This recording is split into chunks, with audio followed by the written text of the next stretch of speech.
Assalamualaikum warahmatullahi wabarakatuh. Saya dari kelompok K ini mempresentasikan hasil dari tugas kami, yaitu studi kasus perkembangan psikomotorik pada anak. Yang anggotanya itu saya sendiri, Salman Alfarisi Wahyudin, dan Putri Febrianti.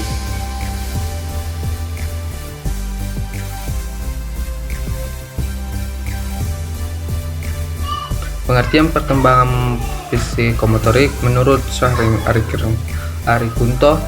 Dengan demikian, dari pemaparan di atas dapat disimpulkan bahwa perkembangan psikomotor adalah berhubungan atau mengarah kepada akibat-akibat motor dari proses mental atau kerja otak.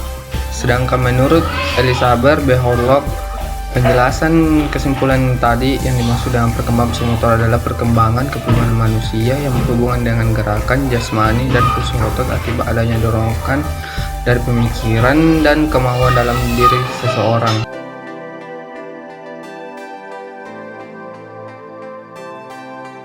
Kemudian tahapan perkembangan psikomotor anak. Yang pertama itu tahapan kognitif, tahapan di mana ditandai dengan adanya gerakan-gerakan yang kaku dan lambat. Yang kedua, tahapan asosiatif. Pada tahapan ini, seorang anak ataupun siswa membutuhkan waktu yang lebih pendek untuk memikirkan tentang gerakannya, dimulai dapat mengasosiasikan gerakan yang sedang dipelajarinya dengan gerakan yang sudah dikenal. Yang ketiga, otonomi. Tahapan ini, seorang siswa yang telah mencapai tingkat otonomi tinggi, proses pembelajarannya sudah hampir lengkap meskipun dia masih dapat memperbaiki gerakan-gerakan yang dipelajarinya. Tahapan ini disebut tahapan otonomi karena siswa sudah tidak memerlukan kehadiran instruktur melakukan gerakan-gerakan.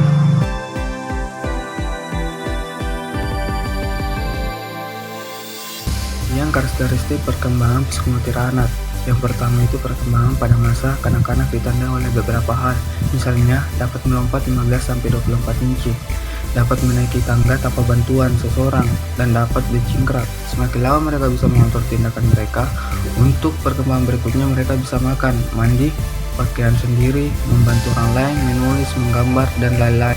Yang kedua, perkembangan psikomotorik pada masa remaja ditandai dengan keterampilan psikomotorik berkembang sejalan dengan pertumbuhan ukuran tubuh, kemampuan fisik, dan perubahan fisiologis. Kemampuan psikomotorik terus meningkat dalam hal kekuatan, kelincahan, dan daya tahan. Yang ketiga, perkembangan psikomotorik pada masa dewasa merupakan puncak dari seluruh perkembangan psikomotorik. Data ini merupakan hal penentu dalam perkembangan psikomotorik.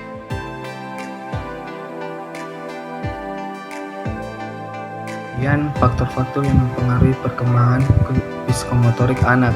Yang pertama itu satu faktor internal, yang dimana sifat jasmani yang diwariskan oleh orang tuanya. Maksud dari itu ialah anak yang ayahnya dan ibunya bertumbuh tinggi cenderung lebih keras menjadi tinggi daripada anaknya yang berasal dari orang tua yang bertubuh pendek. Kemudian kematangan. Secara septinis, pertumbuhan fisik seolah-olah seperti sudah direncanakan oleh faktor kematangan, meskipun anak itu sendiri diberi makan yang bergizi tinggi, tetapi kalau saat kematangan belum sampai, pertumbuhan akan tertunda. Yang kedua itu faktor eksternal, yang dimana pertama itu kesehatan. Anak yang sering sakit-sakit, pertumbuhan fisik motoriknya pasti akan terhambat.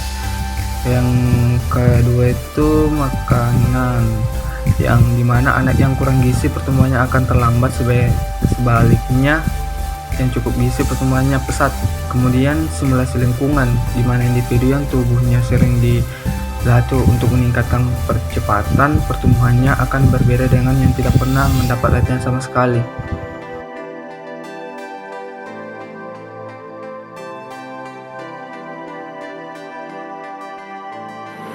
Selanjutnya yaitu tingkatan taksonomi psikomotorik.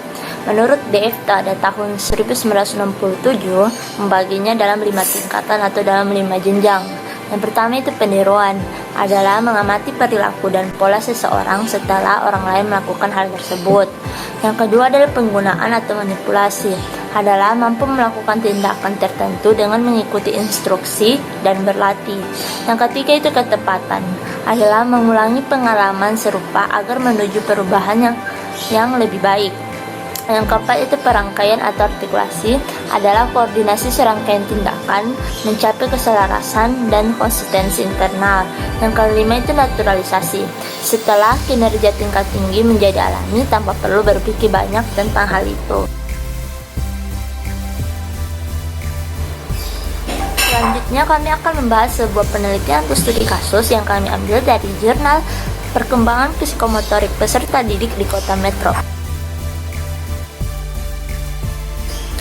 Latar belakang penelitian ini yaitu Standar Penilaian Permendikbud tahun 2016 nomor 22 tentang standar proses dan nomor 23 tentang standar penilaian harus benar-benar dipenuhi dan memahami penerapan kurikulum yang berlaku. Memahami bagaimana proses yang sebenar-benarnya dan bagaimana cara menilai kompetensi efektif, kognitif, dan psikomotor dengan valid dan reliabel. Pengembangan perangkat penilaian yang sering dianggap sulit yaitu kompetensi psikomotor. Guru harus menyiapkan instrumen penilaian yang sesuai dengan lembar observasi. Pembuatan lembar observasi psikomotorik peserta didik dapat dikembangkan jika guru memahami apa saja kegiatan-kegiatan yang dapat mengembangkan keterampilan psikomotorik. Tujuan dari penelitian ini yaitu memaparkan kegiatan-kegiatan pembelajaran yang sesuai dengan tingkatan taksonomi psikomotorik peserta didik dari berbagai jenjang pendidikan agar guru lebih memahami tingkat taksonomi psikomotorik sesuai dengan teori yang ideal. Sedangkan manfaat penelitian ini membantu pendidik, terutama guru, dapat mengembangkan kegiatan psikomotorik peserta didik dalam proses pembelajaran yang mendesain rencana pelaksanaan pembelajaran dan instrumen penilaian psikomotorik sesuai dengan indikator yang dikembangkan berdasarkan teori tingkatan psikomotor peserta didik dengan tepat.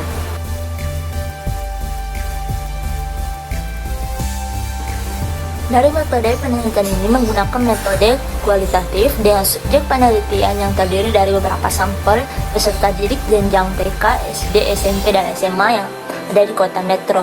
Objek yang diamati dalam penelitian ini yaitu perkembangan psikomotor peserta didik. Prosedur penelitian ini terdiri dari 3 tahapan. Yang pertama itu pembuatan petunjuk kerja untuk observer berupa modul pengamatan. Yang kedua itu pengumpulan data dilakukan dengan cara observasi dan wawancara. Sedangkan yang ketiga itu pengolahan data hasil pengamatan. Untuk hasil dan pembahasan dari penelitian ini yaitu penelitian ini memfokuskan pada 2 indikator pengamatan, yaitu indikator yang mengarah pada tingkatan kedua taksonomi psikomotorik yaitu manipulasi. KKO yang sering digunakan adalah mengkomunikasikan, mendemonstrasikan, membuat, melatih, merancang, dan lain-lain. Dan tingkatan kelima naturalisasi. KKO yang sering digunakan adalah mengoperasikan, memindahkan, mendorong, menarik, dan lain-lain. Dari hasil observasi perkembangan psikomotorik peserta didik, di atas rata-rata interpretasi skor memperoleh kriteria yang kuat, yaitu TK 91,75%, SD 89,5%, SMP 90,25%, dan SMA 93%. Pada dasarnya peserta didik memiliki kemampuan yang baik dalam aspek keterampilan atau psikomotorik di setiap jenjang dan usianya. Sedangkan cara pembelajaran yang akan dipergunakan sebaiknya menyesuaikan dengan kondisi dan tingkatan yang ada pada anak, agar anak dengan mudah memahami materi yang diberikan. Nah, inilah mengapa perkembangan psikomotorik anak sangat berpengaruh dalam dunia pendidikan atau dalam pembelajaran anak tersebut. Guru hanya perlu memahami tingkatan kompetensi psikomotorik agar dapat mengembangkan indikator sesuai KKO yang terdapat dalam masing-masing tingkatan.